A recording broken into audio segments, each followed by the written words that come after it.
Today, inside a massive warehouse with concrete floors and high metal shelves, a man in a plain shirt walks among the crowds. Jesus stands near the checkout lines, watching James check the price of a rotisserie chicken and a hot dog. He isn't looking for ways to squeeze more money from the poor. He is looking for ways to give them more for less. He realized that a business is not a trap, but a promise kept between a builder and a neighbor. Before, the world thought profit meant raising prices as high as people could stand. They thought success was built on fancy ads and hidden fees. But James? He is like a farmer who knows that if you take care of the soil, the crops will grow themselves. He set a limit on his own greed, refusing to charge too much. He paid his workers well, even when Wall Street told him to pay them less. He didn't want a palace. He wanted a store where every person felt respected. He planted a seed. The experts laughed, saying he was leaving too much money on the table. But Jesus stayed silent, watching the loyalty of the people, because he knew the law of the heart. He who is faithful in little things will be trusted with much. James didn't spend a cent on marketing, because his honesty was the only message he needed to send. James spends his days making sure the quality never drops. He knows that a brand is just another word for trust. He stays simple, even as he becomes a king of retail. He wants to prove one thing. You don't have to be a shark to win. The doors open, and the people come in. In that moment, the man who built the warehouse understands that the best investment is the dignity of the people he serves. Years ago, inside a boardroom where men in suits talked about margins and inflation, a plan was made to raise the price of a simple meal. Jesus stood at the head of the table, watching James slam his hand down and speak words that no one expected. He wasn't fighting for $1 billion deal. He was fighting for the price of a hot dog. He realized that once you break a small promise, you have already started to break the big ones. Back then, the experts said, "You are losing money on every sale." They said the world is changing, and you must change with it. But James? He was like a man guarding a well in a dry land. He told his partners, "If you raise the price, I will kill you." He didn't care about the lost cents or the rising costs. He wanted one thing to stay the same in a world where everything shifts. He knew that for a family on a budget, that fixed price was a sign of a friend who doesn't change. He planted a seed of stubbornness. The bankers called it bad business, but Jesus smiled, because he knew the value of a rock in the sand. While other stores raised prices every year, James kept his word for decades. He didn't need to explain his love for the people. He just had to keep the price at $1.50. James spends his life protecting the common man. He knows that a business is only as strong as its integrity. He kept the hot dog cheap and the rotisserie chicken at $5, proving that some things are worth more than profit. The lines grew long, and the people felt safe. In that moment, the man who refused to move the price understands that the greatest power on earth is the courage to stay the same. One day, in a store where thousands of people moved like a river, James stood near the loading docks where the heavy boxes arrive. Jesus stood beside the men and women in the red vests, watching James shake their hands and call them by their names. He wasn't looking for ways to make them work longer for less. He was looking for ways to make their lives better. He realized that a happy home starts with a fair paycheck. Back then, the big bosses on Wall Street sent him letters of anger. They said, "You pay your workers too much." They said, "Your benefits are too good for a warehouse." But James? He was like a shepherd who knows that if the sheep are fed, the flock will stay. He gave them health care and a wage that could support a family. He didn't want his people to worry about their rent while they served his customers. He knew that if he took care of them, they would take care of the world he built. He planted a seed of loyalty. The critics said his stock price would suffer because of his kindness. But Jesus watched the workers stay for 20, 30, 40 years. Because he knew the secret of the heart, kindness is the best way to build a house that lasts. James didn't have a high turnover or a sea of angry faces, because he treated a cashier with the same respect as a king. James spends his time on the floor, not in a high tower. He knows that the soul of a business is found in the hands of the people. He kept his own salary low so his workers could have more, proving that a real leader eats last. The workers smiled, and the customers felt the warmth. In that moment, the man who shared the wealth understands that the greatest profit is the peace of the people who work for you. Today, in a world where thousands of brands fight for a spot on the shelf, James walks through a hall where only a few are chosen. Jesus stands among the tall racks and the open boxes, watching James say no to 100 items so he can say yes to one. He isn't trying to fill every corner with junk. He is trying to find the gold in the middle of the sand. He realized that too many choices make a man tired, but a few good things make a man feel safe. Back then, the experts said, you must offer everything to everyone. They said fill the aisles with every color and every name. But James? He was like a gatekeeper who only lets the truth pass through.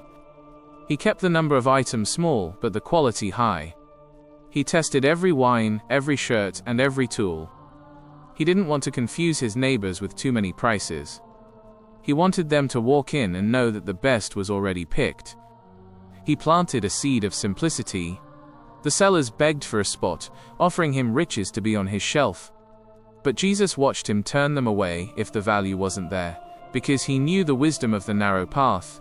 It is better to have one good thing than 1,000 useless ones. James didn't need to shout to sell his goods, because the people knew his no was as valuable as his yes. James spends his days looking for the best deal for the family. He knows that a store is a servant to the home. He cut out the noise so the people could find the peace of a fair trade, proving that less is often more. The carts are full and the minds are calm. In that moment, the man who kept the gate narrow understands that the greatest gift you can give a busy soul is the power of trust. Inside a world full of loud screens and flashing lights, where every business shouts to be heard, James sits in an office with no windows and a desk made of old wood. Jesus stands in the quiet space beside him, watching James cross out the budget for commercials and ads. He isn't looking for a catchy song or a famous face to sell his goods. He is looking for a product that speaks for itself. He realized that a good name is not built with words, but with the things you do when no one is watching. Back then, the marketing men came with their colorful charts. They said if you don't tell the people who you are, they will forget you. They said you must spend millions to stay in their minds. But James? He was like a tree that doesn't need to scream to prove it has fruit. He took the money he would have spent on ads, and he put it back into the pockets of his customers. He didn't want to buy their attention. He wanted to earn their respect. He planted a seed of silence. The critics said he was invisible in a crowded market. But Jesus watched the neighbors telling each other about the store.